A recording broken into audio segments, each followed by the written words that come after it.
Sudhakaran and I, from my batch, we were supposed to go off to England for test pilot training.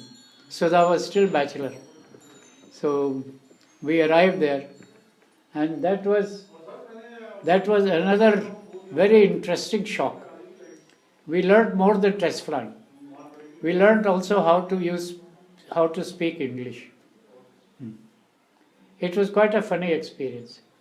For instance, the instructor said, when you write a report, your report must be clear, correct, concise, and convincing. 4 C's, golden C's.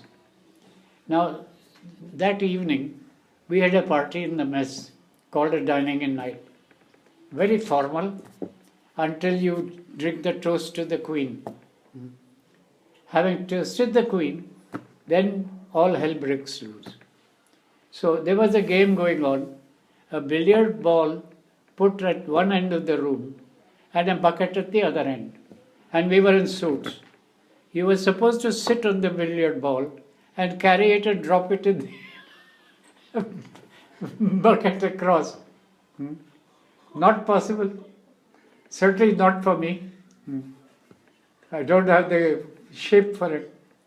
So I said to the chief instructor, "Sir, it's very hard." He corrected my English.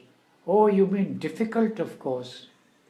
I said, "Yes, sir, I must remember always to be clear, correct, concise, and convincing." That blew his top. He left the room. One of the Britishers came.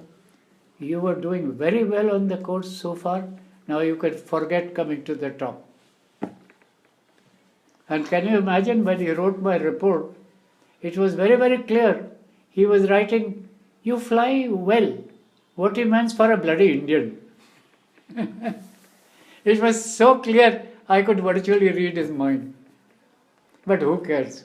Who cares? I don't care about it at all. So that was the next big adventure there. And one evening, we were out at Swan Hotel near Shakespeare's birthplace. And somehow or the other, the Britishers got into a high spirit. And there was a lot of damage to the piano and to the staircase. Next morning, the instructors went after us. Own up. Now, some people owned up. Luckily, the 2 Indians were not involved because we didn't think it was much fun breaking up a piano or the staircase. One Englishman who was involved did not confess. He is the only one on our course who failed the course. Lack of integrity must have been the reason, but they didn't say so. He says, lack of good quality flight. The next time I heard about the test pilot school, I call it School for Scoundrels. I've written to the school and they published in their journal. The next time was when we had the 21st anniversary of the test pilot school, 1964, April. And in Dorchester Hotel in London. Dorchester Hotel is the one where royalties stay. It's one of the most expensive, at least then, the most expensive hotel in London. That's where the dinner was. The dinner was fine. After dinner, as usual, Air Force, they lose control.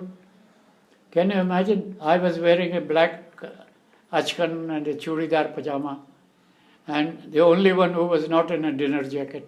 I said, "This is my dinner jacket." It was very appreciated, actually, that you come in your national dress.